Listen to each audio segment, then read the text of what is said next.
everyone, welcome back to my channel. So my name is Krishma and in today's video we would be talking about the motivation letter.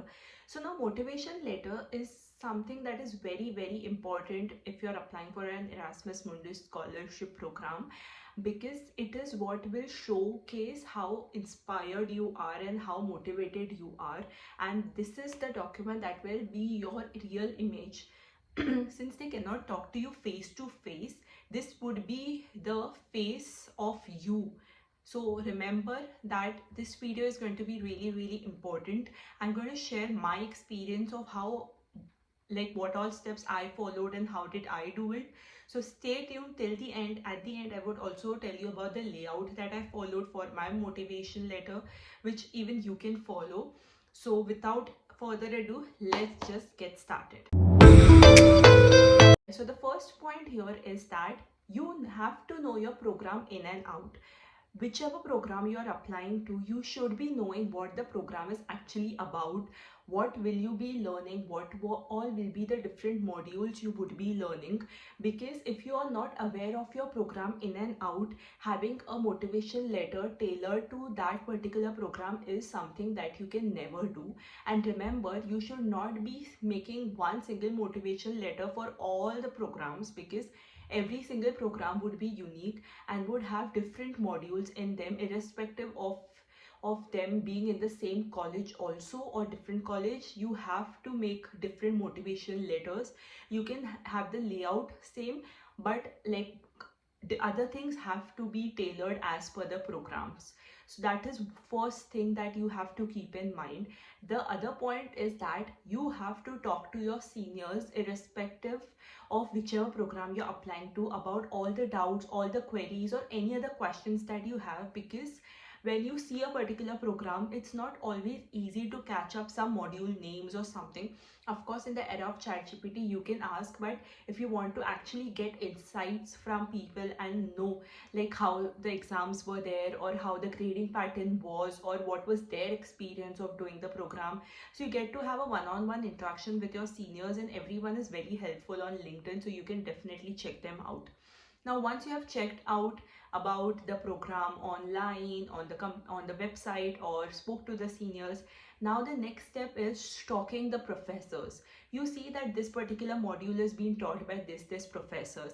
If that explicit name is not mentioned, they have a team. Like in their team there are different people who would be teaching you, so you go and click on their name. If you cannot find their website, you can go to Google Scholar and just put their names and see what all are the research papers that they have published and what work they are actually doing right now, what all people are involved in that work. Then you can go on LinkedIn and again search them. When you go on LinkedIn, you can send them connection requests and just ping them saying that, hi, I'm applying for this particular course, and maybe if you have any questions, ask them the question. Or you can email them if they do not accept your connection request on LinkedIn, because of course you are applying from India or anywhere else. They don't know who you are and why would they accept you. So you can of course email them, and they are very proactive on replying you on emails, so you can of course do that. When you are going on Google Scholar and checking out their work, you also get to know that the research that they are actually doing, is it something that is aligning with your interest, and in that way you can match and write your motivation letter. The next is, yes, in the era of ChatGPT, you can ChatGPT with all these informations and tell him to give you a motivation letter. But I would not encourage any one of you doing that, because if you doing that, everyone else is doing that, nothing is setting you apart. So it is very vital that you make sure that you use ChatGPT for grammatical corrections or alignments or rephrasings, or making it sound in a way, like in English manner. But do not use it to just blindly write your entire cover motivation letter. Also, motivation letter, cover letter, statement of purpose, everything is same. It's not different. It is just different names that they have given this particular document, but it's your motivation about applying for the program. So yes. And now the next point is, when you are writing your particular motivation letter, you have to be consistent with the formatting pattern, the font size, the font that you are using. There is nothing specific font that you are supposed to use, you can just use Times Roman or just use Arial or anything else, but make sure it's clear. You are utilizing the entire page. You can use Google Docs, do not make it on Canva. Google Docs, the entire page, you can utilize it and download it as PDF. Make sure it is not exceeding 2 pages, it is under 1 page, because if you are applying, there are so many candidates applying, so if you are putting a lot of pages, does not make sense.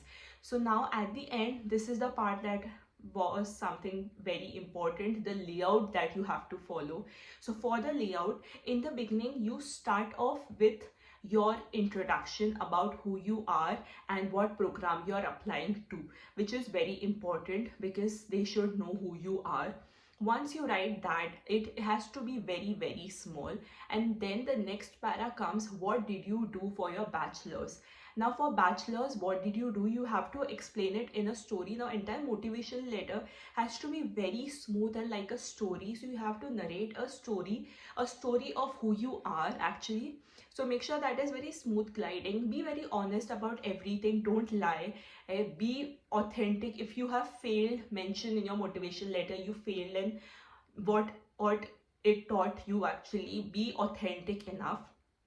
So coming back to the topic, in the second para you write why did you choose that particular program in your bachelor's. You write that story and in few lines, and what was your bachelor thesis about, and either you can include that or not include that. Then comes the main para where you say why you're opting for this particular program. So now, since you have already spoken to your seniors and tagged the program, you know different modules, mention everything in here. Mention the professor's name also and the work that they have been doing, and say that you have been following them for a while and you know about the program. If the particular program has a YouTube channel, because often Erasmus programs have YouTube channel where people speak about their thesis topics, you can say that I have seen everything and it aligns with my interest. And also mention what is the thesis, master thesis, that you would like to do and how that is aligning with the other research that is being happening. All of these things will help you create a customized motivation letter and make the people who are reading it understand that yes, you have done your homework, you have done a background research, and that's how you landed up here. And after all of these things, you have to say like why only Erasmus program, why not any other normal masters. You say about how you can travel in different cities, different countries rather, and get a multi-diverse approach. There would be different people in your program. So all of these things and how this thing will aid you in your personality. Tell that you would want to go back to your country and bring those things back to your country and use that knowledge if you want to go back, or if you don't want to go back, you want to be in the country that you are doing your masters, and then gain some experience and take that home back. So if anything and everything, just put it there, and then also tell them why are you the deserving candidate for the scholarship. In my case, I told them I'm from a humble background. I could not do like a normal program paying money, because I genuinely could not. And if you are also someone like that, you can mention that. As I said, be yourself, 100% yourself, and you would nail everything in your motivation letter. So that's all for this video. This video was very short. It was because someone commented on my last video about the motivation letter, so it made sense to make this video. But if you have any other doubts or if you need any other guidance, just put it in the comment section, and I will see you soon with my next video. Till then, stay tuned.